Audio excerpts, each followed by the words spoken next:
Recuerdo perfectamente el sonido del reloj aquella noche, tic, tac, marcando el ritmo de una ausencia que me dolía en los huesos. Afuera, la lluvia caía con una violencia que parecía querer borrar el mundo, y yo estaba ahí, sentado frente a la ventana, sosteniendo una carta que había leído tantas veces que el papel ya se había vuelto frágil, casi transparente. Decía solo una frase: lo siento, no puedo quedarme. Han pasado 17 años desde entonces, y todavía puedo escuchar su voz cada vez que cierro los ojos. A veces creo que el tiempo no sana nada, solo enseña a esconder las heridas detrás de una sonrisa bien ensayada. Aquella noche perdí más que a una persona, perdí la versión de mí que aún creía en promesas eternas. Durante años intenté convencerme de que la vida seguiría su curso, que el trabajo, los viajes y los nuevos rostros llenarían ese vacío.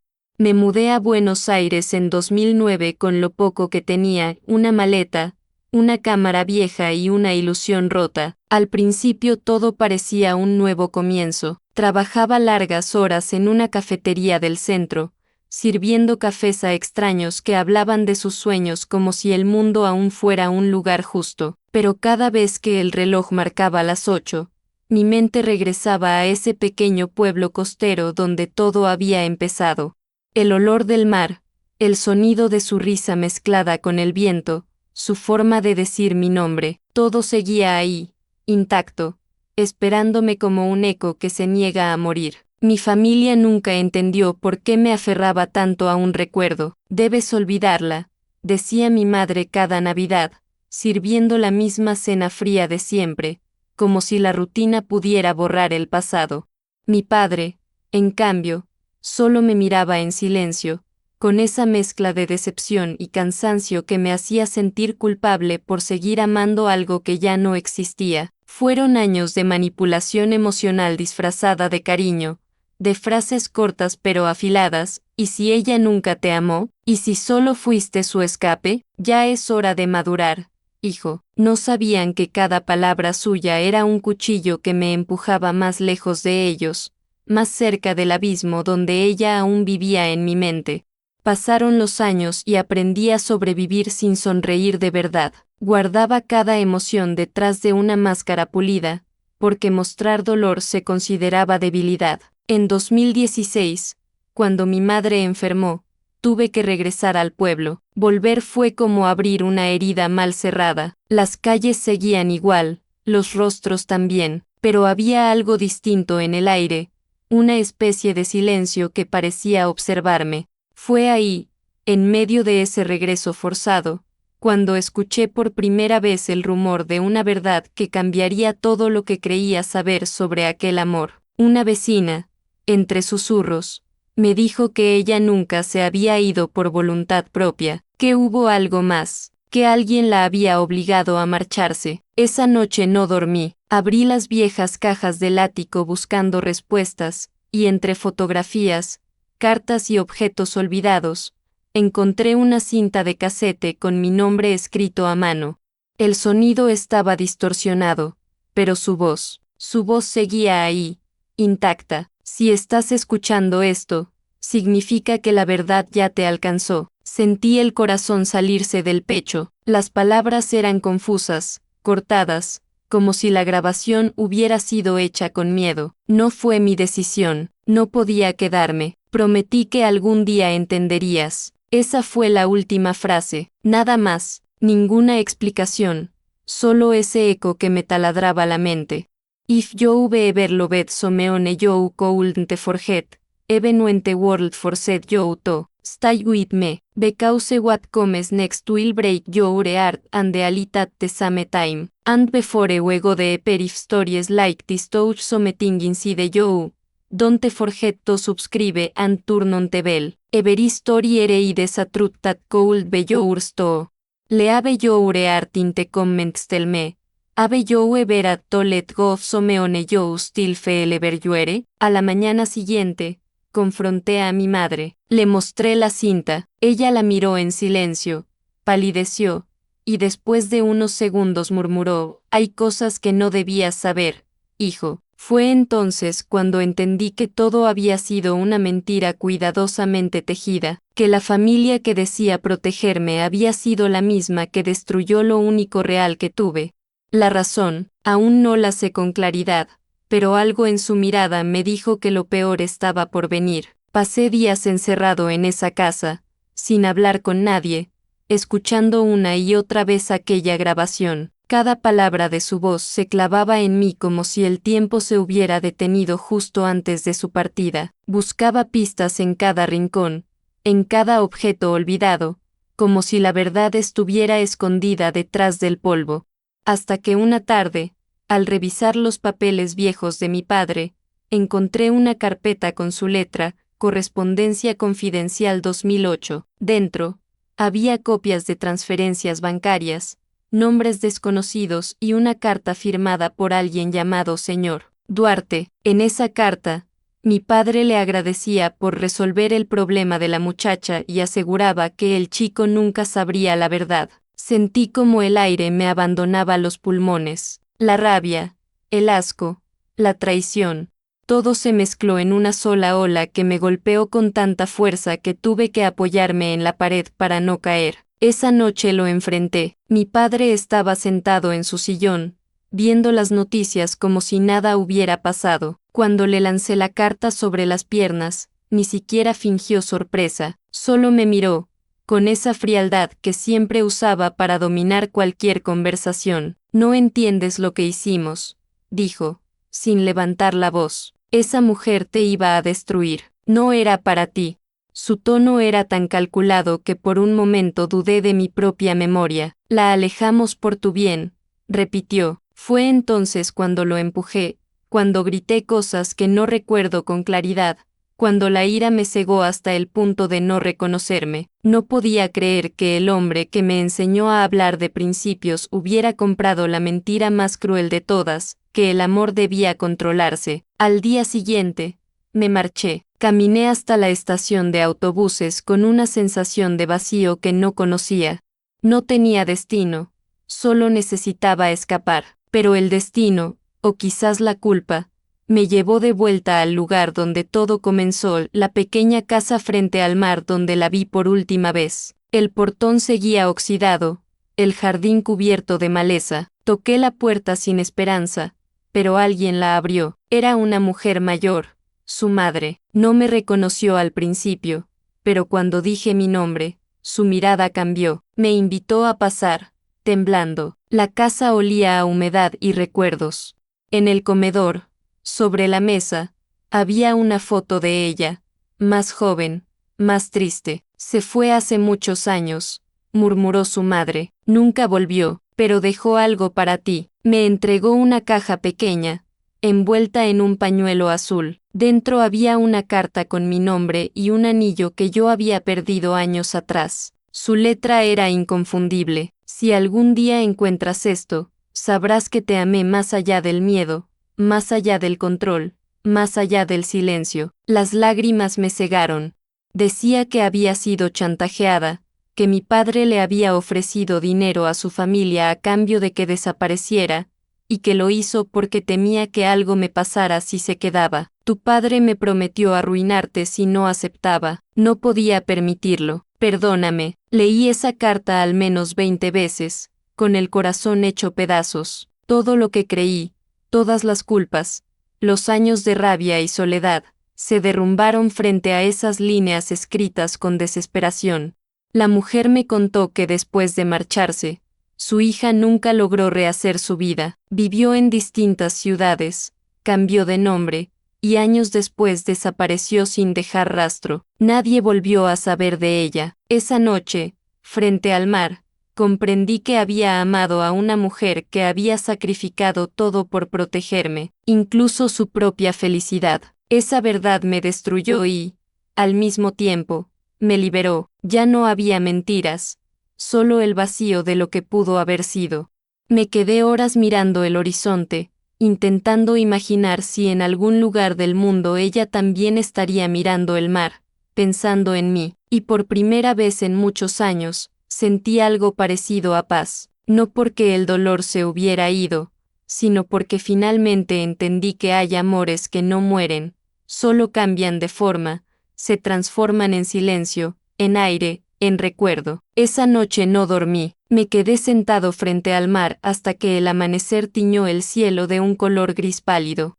El sonido de las olas era lo único que me mantenía en pie, como si cada golpe del agua contra las rocas marcara el compás de una historia que se negaba a terminar. Tenía la carta en el bolsillo, el anillo en la mano y una pregunta en la cabeza. ¿Por qué mi padre temía tanto a una mujer que solo me amaba? No podía irme sin entenderlo, así que regresé a la ciudad, decidido a escarbar en cada rincón de su pasado, aunque eso significara enfrentar las sombras más oscuras de mi propia familia. Comencé por buscar a ese tal señor Duarte. No fue fácil, el nombre aparecía en documentos viejos, pero nunca con una dirección. Después de semanas de silencio y de llamadas sin respuesta, encontré un dato en un registro judicial.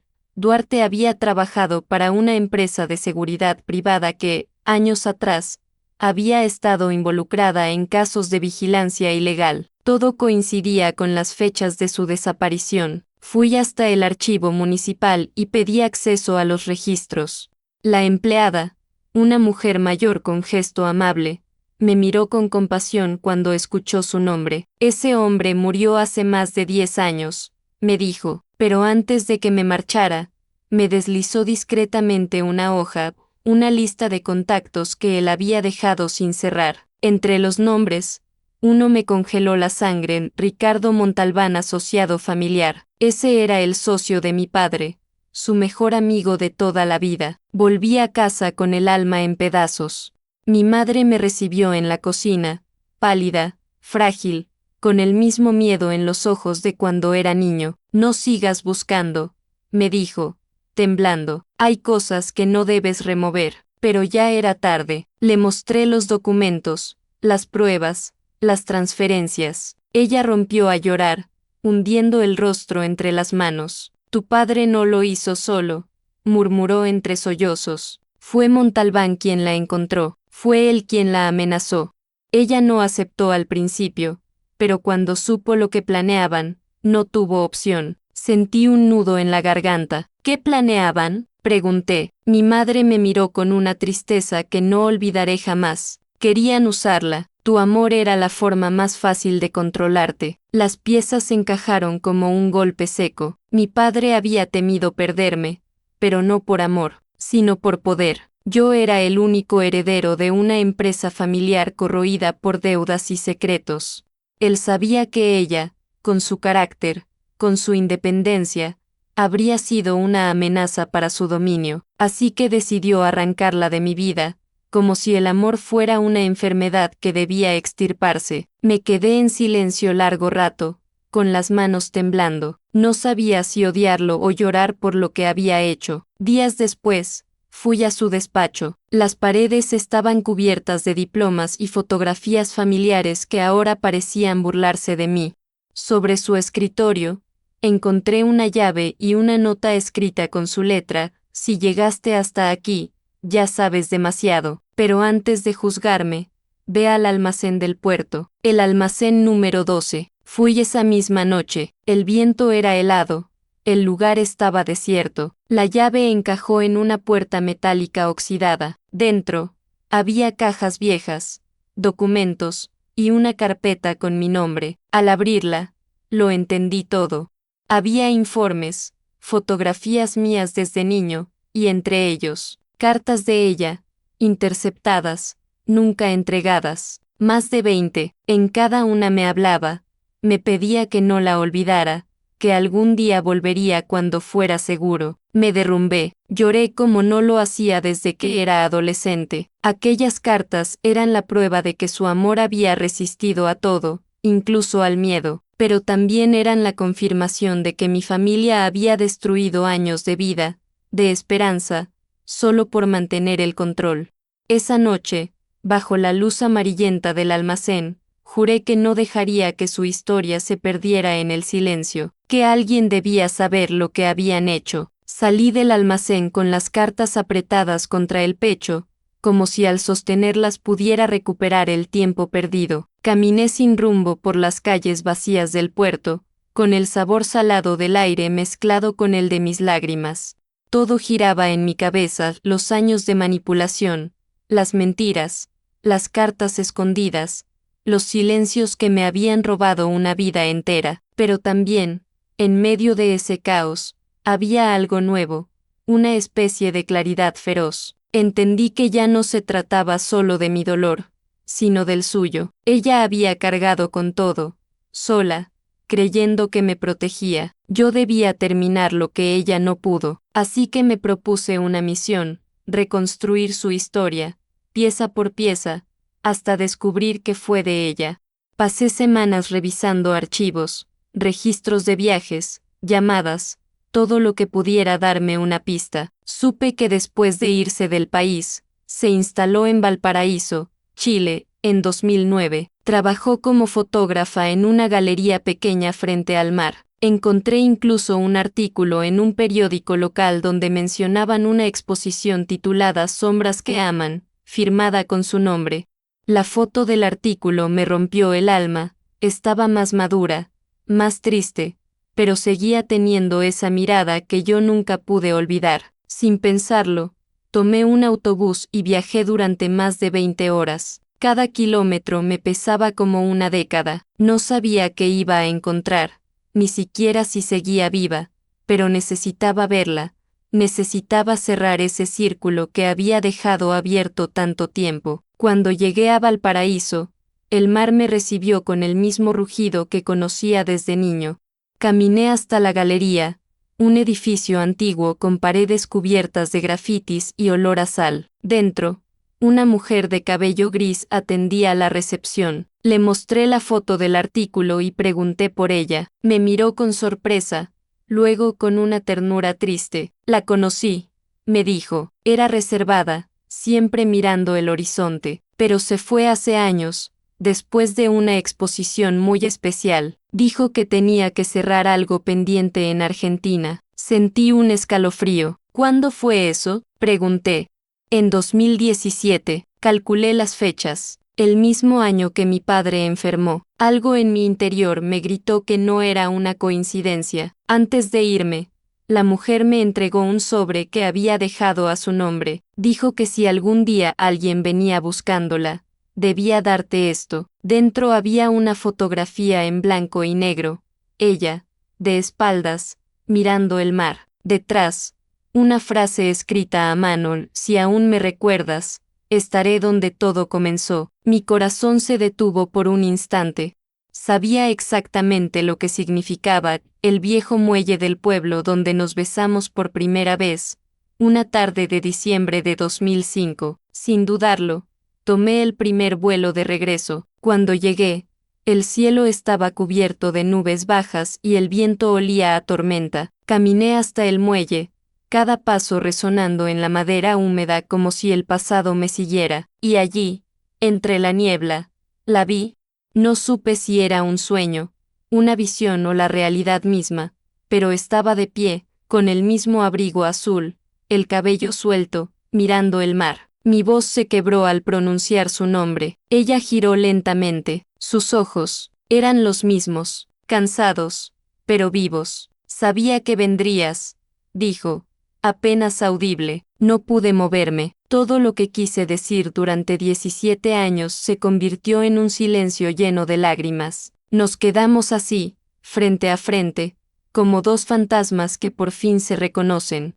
No hubo reproches, ni explicaciones, solo la verdad, flotando entre nosotros, tan pesada y tan ligera al mismo tiempo. Cuando me acerqué, sentí el temblor de sus manos. Nunca dejé de amarte, susurró, y entonces, el mundo se detuvo. No recuerdo cómo logré llegar hasta ella, solo sé que en ese instante el tiempo se quebró, y todo lo que había vivido desde su partida se desvaneció como humo.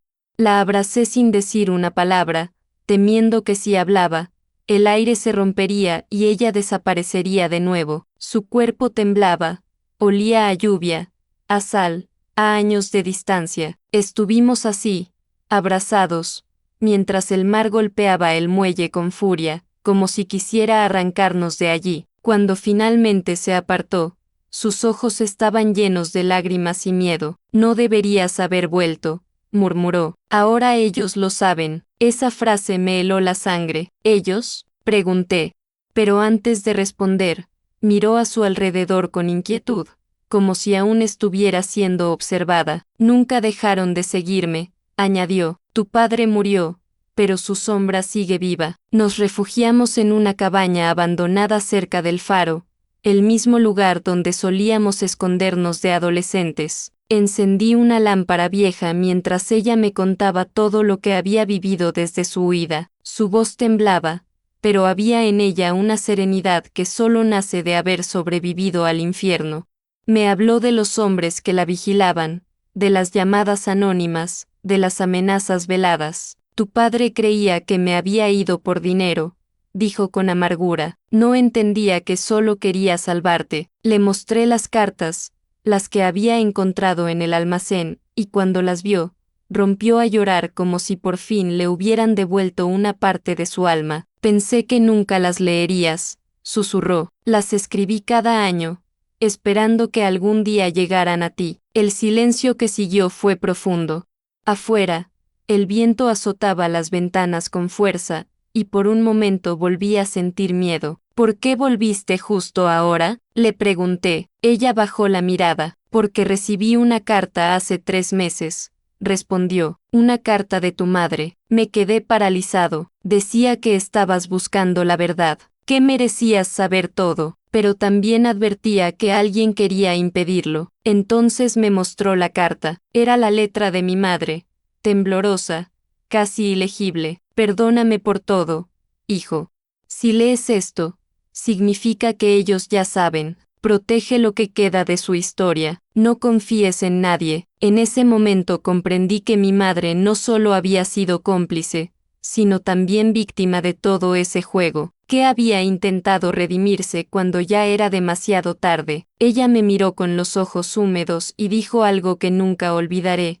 Tu madre me salvó. Si no fuera por ella, no estaría aquí. Me contó que había estado escondida en distintos lugares, cambiando de nombre, siempre huyendo de la sombra que mi padre dejó atrás. Pero ahora, if you restilere, it means this story found you for a reason. So don't just watch the part of Italiano. Hit the like button so more people can feel what you're feeling right now. Share this video with someone who wants me and everything to you. Maybe they'll understand what words could never say. And remember, your comment isn't just text, it's a proof that love, even when it hurts, still connects us. Al volver, sabía que estaba firmando su sentencia. Ya no me importa, dijo. Solo quiero que la verdad salga a la luz. Pasamos la noche hablando, recordando, llorando lo que el tiempo nos había arrebatado. Por momentos reíamos, por otros nos quedábamos en silencio, contemplando el fuego que crepitaba frente a nosotros. Había una calma triste en sus gestos, como si se estuviera despidiendo sin decirlo. Cuando el amanecer empezó a pintar el horizonte, ella se levantó, tomó mi mano y la apretó con fuerza. Prométeme que no dejarás que me olviden otra vez. Su voz se quebró. Yo asentí sin poder hablar. Afuera, el viento había cesado, y el mar parecía por fin en paz. No sabía que ese sería nuestro último amanecer juntos. El amanecer se filtraba por las rendijas de la cabaña, tiñendo todo con un tono dorado y melancólico. Ella seguía mirando el mar, inmóvil, con una expresión que mezclaba alivio y despedida. No lo entendí en ese momento, pero había algo en su mirada que anunciaba el final. Me acerqué en silencio y le toqué el hombro. Podemos irnos, le dije. Podemos empezar de nuevo, lejos de todo esto. Ella sonrió con una ternura infinita, esa sonrisa que siempre usaba cuando no quería que yo notara su miedo. No, amor, algunos comienzos solo existen en los recuerdos. Intenté insistir, pero su voz se quebró. No entiendes. Ellos aún nos buscan, y esta vez no me dejarán escapar. Sentí un nudo en la garganta, una desesperación que no podía contener. Quise prometerle que la protegería, que nada volvería a separarnos, pero la verdad era que ya la había perdido demasiadas veces como para creer en finales felices. Al caer la tarde, bajamos juntos al muelle. El viento había cambiado, más frío, más denso, como si el mar también presintiera lo que estaba por venir. Ella me entregó un pequeño sobre. Dentro había una memoria USB. Aquí está todo, dijo. Los documentos, los nombres, las pruebas, todo lo que tu padre quiso enterrar. Sus manos temblaban. Si algo me pasa, prométeme que la publicarás. ¿Qué harás justicia? La miré a los ojos, y por primera vez sexta la sombra del cansancio de todos esos años huyendo. Nada te va a pasar, respondí, intentando convencerme más a mí que a ella, pero en el fondo, algo en mí sabía que era una promesa vacía. Esa noche dormimos abrazados, escuchando el sonido del mar y del reloj que llevaba en su muñeca, marcando los segundos como una cuenta regresiva. Soñé que éramos jóvenes otra vez, que corríamos por la playa riendo, sin miedo, sin pasado, pero cuando desperté, la cama estaba vacía. Corrí fuera de la cabaña, llamándola una y otra vez, mi voz rompiéndose contra el viento. No había respuesta, solo el rumor de las olas y el eco de mi desesperación. Sobre la mesa encontré una nota escrita con prisa: no me sigas, no quiero que termines como yo. Y debajo, el anillo que me había devuelto días antes. Busqué por todo el pueblo. Nadie la había visto. Fui al puerto, a la estación, a la policía. Nada. Era como si el mar se la hubiera tragado. Durante días no comí, no dormí, solo caminaba sin rumbo, repitiendo su nombre como si eso pudiera traerla de vuelta, hasta que una mañana, un pescador me encontró sentado en el muelle, con la mirada perdida, y me entregó algo que había encontrado flotando en la orilla, su bufanda azul, empapada, enredada entre las redes. Sentí el alma romperse. No quise creerlo, no podía creerlo. Me lancé al agua, gritando, buscándola entre las olas, pero solo encontré silencio. Pasaron semanas antes de que aceptara que no volvería. Las autoridades dijeron que probablemente se había caído durante la tormenta, pero yo sabía que no fue un accidente. Ella lo sabía todo, tenía las pruebas, y alguien no quería que hablara. La USB que me había dejado desapareció misteriosamente del bolsillo de mi abrigo la misma noche de su desaparición. Nadie la volvió a ver, nadie preguntó por ella.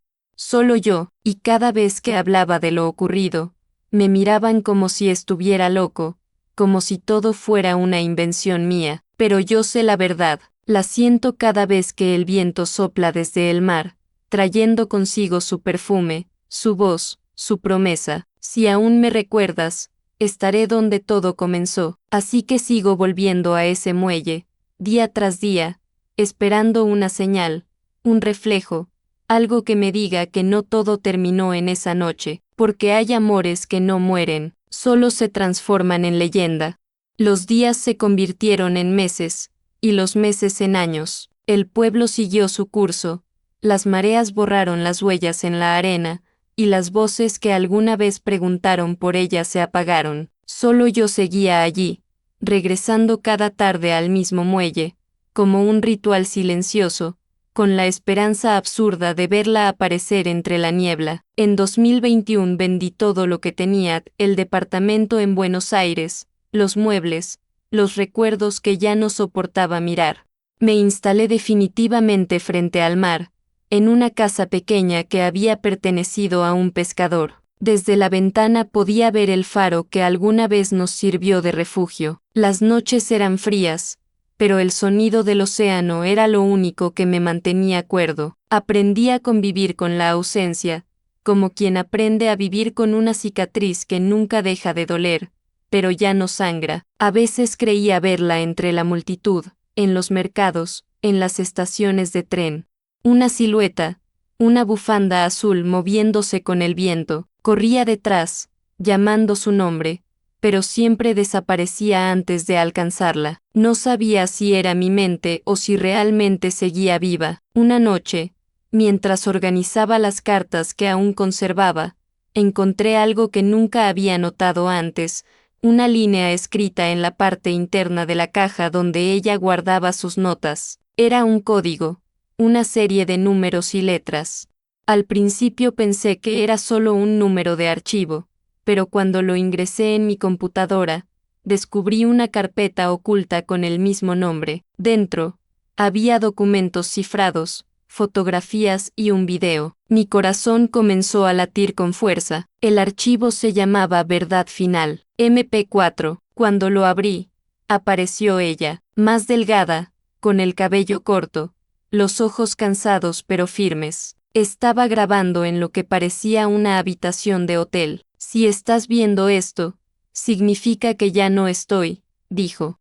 No me arrepiento de nada, solo lamento no haberte abrazado una vez más. Su voz temblaba, pero había en ella una serenidad que me rompió el alma. Encontré pruebas de lo que tu padre y Montalbán hicieron. Están en un servidor en Santiago. El acceso está en la memoria que te dejé. No confíes en nadie, ni siquiera en los que dicen ayudarte. Si las haces públicas, todo terminará, y si no, alguien más pagará el precio. Entonces el video se cortó. Me quedé inmóvil, con las lágrimas corriendo por el rostro, entendiendo que ella había arriesgado su vida por revelar algo que aún no alcanzaba a comprender del todo. Esa noche no dormí, imprimí cada documento, cada fotografía, y los guardé en un sobresellado con su nombre. Fui a la policía, pero no quisieron escucharme. No hay pruebas de ningún crimen, me dijeron, ni de que esa mujer existiera. Era como si todo el sistema estuviera diseñado para borrar su historia. Entonces decidí hacerlo por mi cuenta. Creé un sitio web anónimo, La Verdad de Ella.com, y publiqué todo. En cuestión de horas, el contenido se viralizó. Los nombres, las fechas, las transferencias, los contratos falsos, las conexiones con la empresa de seguridad, todo estaba allí, sin censura, y por primera vez en muchos años, sentí que ella volvía a respirar a través de mis manos. Los días siguientes fueron un caos.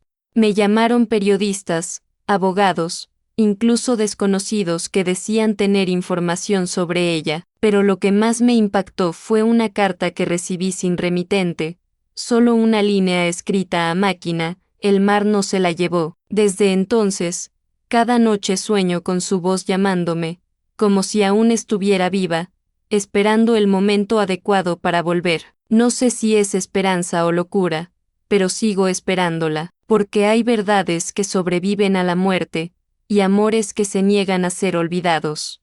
Pasaron 3 meses desde que publiqué todo. El escándalo fue tan grande que los noticieros no hablaban de otra cosa. Empresarios detenidos, cuentas congeladas, investigaciones abiertas, pero ningún nombre importante terminó en prisión. La historia fue diluida entre titulares, manipulada, tergiversada, hasta que poco a poco el ruido mediático se apagó. Sin embargo, algo cambió.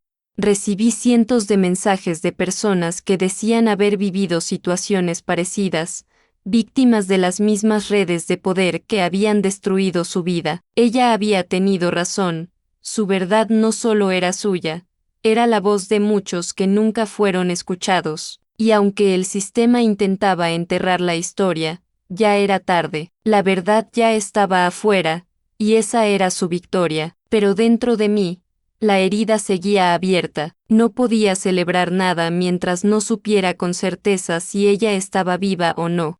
Cada amanecer, el mar seguía devolviéndome el mismo silencio. Una madrugada de agosto, mientras revisaba correos viejos, encontré uno sin remitente, con el asunto Lo que no viste. Dentro había un solo enlace y una frase: ella confió en ti. Termina lo que empezó. Dudé en abrirlo, temiendo que fuera una trampa, pero la curiosidad pudo más. El enlace me llevó a una transmisión en directo desde una cámara de seguridad. La imagen mostraba un muelle, pero no era el nuestro.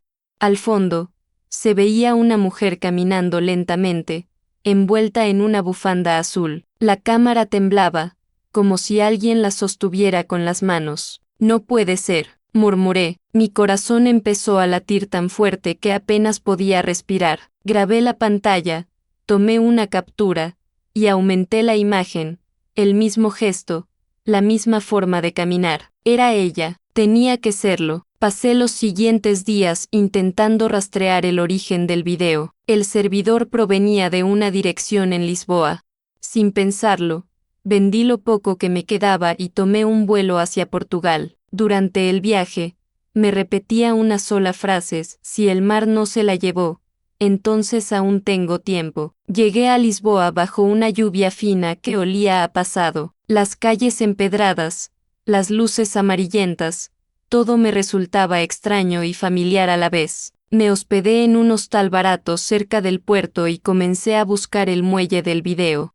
Pasé horas comparando detalles, la forma de las barandas, el tipo de farolas, las casas del fondo, hasta que lo encontré, en una zona olvidada del barrio de Almada. Fui al amanecer, el aire era denso, el suelo húmedo por la llovizna. Caminé por el muelle con el corazón en la garganta, cada paso un golpe seco contra la madera vieja. No había nadie, solo el sonido del agua golpeando suavemente los pilares y el graznido de las gaviotas.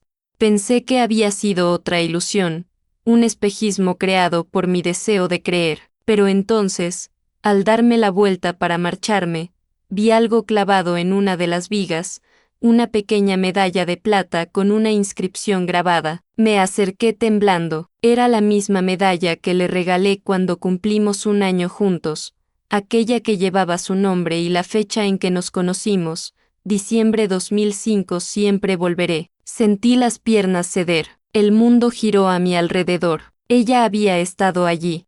No hacía tanto tiempo. La medalla estaba limpia, reluciente, como si alguien la hubiera dejado recientemente, sabiendo que yo la encontraría. No había duda, era una señal, una forma silenciosa de decirme que seguía viva. Lloré, reí, grité su nombre al viento, y por primera vez en años no sentí dolor, sino esperanza. Volví al hostal con las manos temblando, aferrando esa pequeña pieza de metal como si fuera una prueba de resurrección. Esa noche, al mirar por la ventana, juraría que sexta una silueta en la distancia, junto al puerto, observándome. No supe si era real o un reflejo, pero supe que la historia aún no había terminado. Durante los días siguientes, cada rincón de Lisboa se convirtió en un eco de ella. Caminaba por las calles estrechas de Alfama buscando su sombra entre los balcones llenos de flores. Escuchaba el fado en los bares, esperando que alguna voz pronunciara su nombre, pero nada. Hasta que una tarde, en una librería antigua, encontré una libreta con su caligrafía. No podía estar equivocado. Aquella forma redondeada de las letras, las pequeñas manchas de tinta al final de cada frase, era suya. En la primera página había escrito: no busques entender por qué desaparecí, busca entender por qué volví. Mi pecho se comprimió. Volví a leerlo una y otra vez, como si las palabras pudieran abrir una puerta entre lo que fue y lo que sigue siendo. Dentro del cuaderno había notas sobre nombres, fechas, lugares. Parecía una investigación, un mapa de todo lo que ella había descubierto después de huir. Y al final, una última frase: el amor no siempre se olvida, a veces solo se esconde hasta que el mundo vuelve a ser seguro. Esa noche, no pude dormir. Abrí el cuaderno bajo la tenue luz de la lámpara, y cada palabra me llevaba a un lugar distinto de la ciudad, como si ella hubiera dejado migas de pan para que la siguiera. Decidí hacerlo.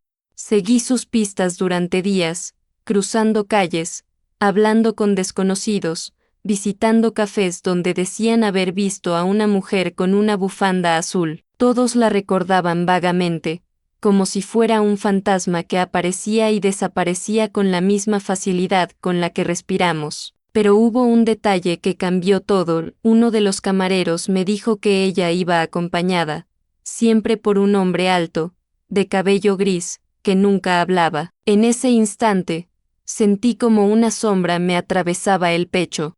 ¿Y si no estaba sola? ¿Y si su regreso no era por amor, sino por algo más? Volví al hostal con la mente en caos. Me miré al espejo y apenas me reconocí. Había envejecido 10 años en 2 semanas. El reflejo me devolvía a un hombre que ya no esperaba respuestas, sino paz. Pero justo cuando empecé a aceptar que tal vez nunca la encontraría, alguien llamó a la puerta. Al abrir, no había nadie, solo un sobre en el suelo. Dentro, una fotografía. Ella, sentada frente al mar, mirando hacia el horizonte. Detrás de la imagen, una fecha escrita a mano, 10 de septiembre, 2023. El día siguiente, y un lugar, Cabo da Roca, la punta más occidental de Europa, el fin del continente, el fin de todo. Conduje hasta allí antes del amanecer. El viento era tan fuerte que casi arrancaba las palabras de mi boca. Me detuve en el borde del acantilado, donde el mar rugía con furia bajo mis pies. Y entonces la vi, de pie, envuelta en la misma bufanda azul, mirando el horizonte. Mis manos temblaban, mis rodillas cedieron. Caminé hacia ella, despacio, temiendo que un movimiento brusco pudiera romper el momento. Cuando se volvió, sus ojos se llenaron de lágrimas. Sabía que vendrías, dijo con una voz que no había escuchado en años pero que jamás podría olvidar. No supe qué decir. Solo la abracé, y en ese instante, entendí que todo el dolor, toda la espera, toda la locura había valido la pena por ese único segundo de verdad.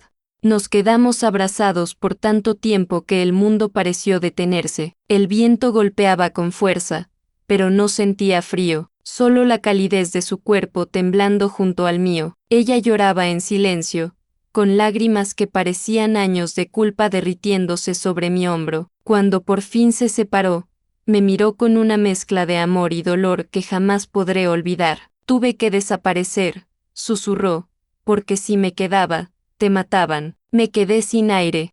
Su voz, quebrada, me devolvía todas las preguntas que nunca obtuvieron respuesta. Me explicó cómo aquella noche no fue un accidente, sino una trampa. Había descubierto que su familia estaba implicada en lavado de dinero y tráfico de información, y que planeaban eliminarla para callarla. Fingió su muerte, cambió de identidad y huyó con ayuda de alguien dentro del sistema. Ese hombre que la acompañaba no era su amante, sino el único que le debía la vida.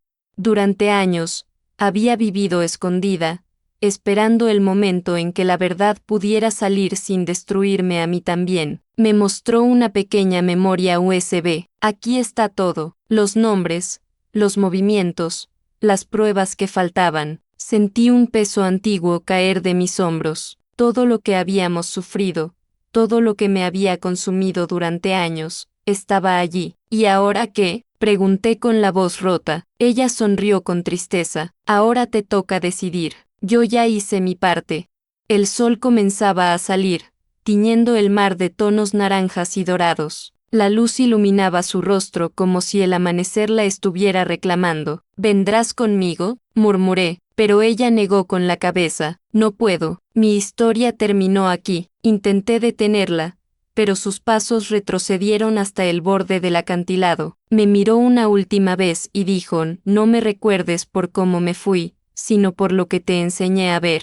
Cuando el viento sopló con fuerza, cerré los ojos, temiendo el sonido de la caída, pero cuando los abrí, no había nadie, solo el mar rugiendo abajo, infinito, devorando el horizonte. Corrí hasta el borde, gritando su nombre, pero el eco fue lo único que respondió. En el suelo, entre las piedras, encontré su bufanda azul ondeando como una despedida. La abracé contra mi pecho mientras el amanecer se abría frente a mí. Supe entonces que el amor no muere con la ausencia, se transforma en algo más profundo, en una cicatriz que respira con nosotros, recordándonos que hay historias que no terminan, solo cambian de forma. Años después, aún guardo esa bufanda y la memoria USB. Nunca la entregué, tal vez porque sé que revelar toda la verdad sería perder lo poco que me queda de ella, o tal vez porque, en el fondo, sigo esperando verla aparecer entre las olas, sonriendo, como si el tiempo no hubiera pasado. Porque hay amores que simplemente nunca se pueden olvidar. Before this story fades into silence, take a second, and subscribe if your heart still believes in lautat never dies. Hit like if you be ever carried someone in your memories longer than in your arms. And write in the comments what would you do if you had one last chance to meet the person you never forgot. Your story might become the next one we tellere, because sometimes the only way to keep life alive is to usare italiano.